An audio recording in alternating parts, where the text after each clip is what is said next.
Kaya nga.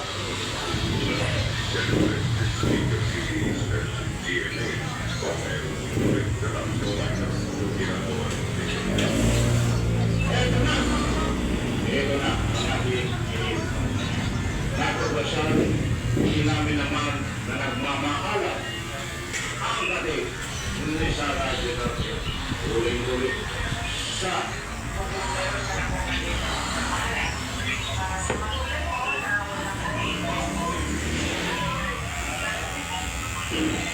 Nevertheless, we could brush aside certainly all the abuses and actions that we have identified during the course of our degree of legislation.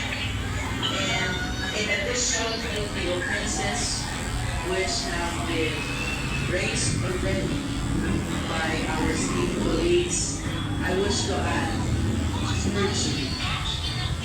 Perjury can be committed orally or in writing. If it is orally, the perfect example or illustration, I believe, are misrepresentations during inquiry in Ito na rin sa balita ang trending ngayon sa mundo ng social media.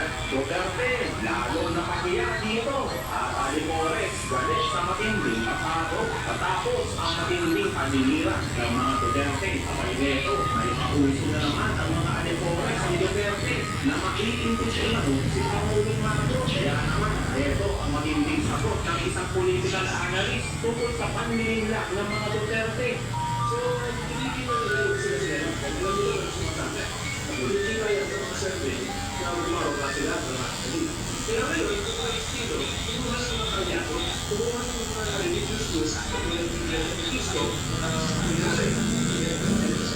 pero basically, siya yung mga isapa, ang kasakilan ng impeachment. At sumasama ng isa ng situation, dahil hindi mo naman yung sinisigaw, sila na nakakasaya ng so, kaya dapat marami na nakalusunan. Kailangan sabi ko tayo paano pinag-pinagin, iwasay yung kakulay na yan. Pero makita natin yung mga product course, makita natin yung nagpapanggap, makita natin yung sumasakay. Pero sa video, kayo no?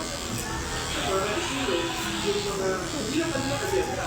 Hindi na agenda. Polo ko sa pogi mo. Oo. Sumoga ko, sa pogi.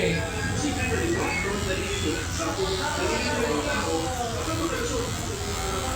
Sinayupa ko mga libang kahit na marami marami sa mga masiki, grabe, massive production, grabe,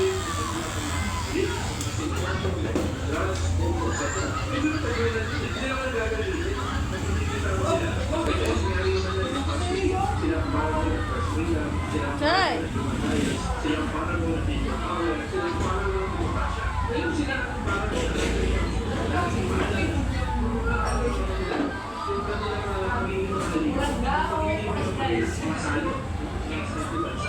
Sabi nga rin ko, nagkulat pa, hindi naman pinag-asalik sa lugar para sa bansa. Wala na pinag-asalik. Ito mga ulit yung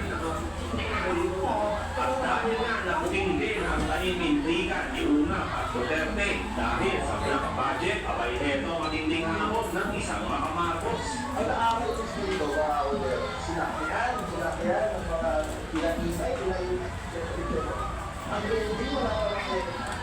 hindi mo na kwenta. Asan yung kaso? Ilalagyan yung mga namin. Ilalagyan yung mga pagsipamayang pinigay. Yung drama nila, isang linggo nilang pinigay-ingay yan. Kasama yan. Yung guys sabi mo, ito mo na kwenta makasura. Tulad yan, pinakinggan lang ko. Wala naman ako.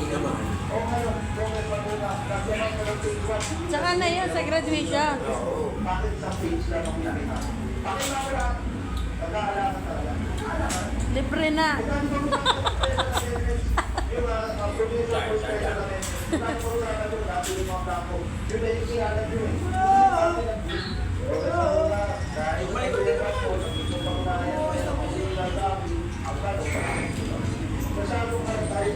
Kakahitan mo pa?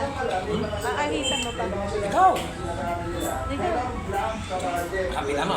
Ha? Kapila mo. Hindi. hindi na makikita niya. Ay, manipis mo. Oo, manipis nga. Hindi na makikita nga. Tony, pabor siya sa pahayag ni Trillanes na mag-focus sa impeachment ni Inday dahil ginagamit ng mga Duterte ang usaping budget para ma-divert ang totoong issue ng mga Duterte. Naman yung ko natin sila doon sa Trillanes na huwag na muna kasi pagkapukin yung issue ng budget. Dito tayo sa impeachment. Impeachment ang pupusan natin. One thing at a time. One issue at a time. Alin ang priority? Alin ang paunahin? Hindi pwedeng sabay-sabay lahat. Bumugi pa sa kuya. Next time, pag-aaralan na ng matindang Nung nagulita ng gano'n nga eh. ang mga sinasabi ni Romualdez at Rizal. Pares. Kasi marami Pares pa ng gupit ng ama. sa kanya. O ito na ngayon. O di ba? Yun na naman nangyayari ngayon. Ginagamit na issue ngayon ng mga DDS yung budget. Sinasakaya nila yung issue na yan. Pinapalaki nila yung issue ng budget, yung black page issue na yan. O di tuloy, ang sinidinitiro na yan, Marcos na hindi na Duterte. Ang trabaho ni Clara. Ha? Sa sinabi ni Trillanes, Aywan kung anong trabaho niya eh. ang impeachment. Kaya naman, kung na-rescue ang isang alipores ni Duterte na Dati ang mga- sinubuan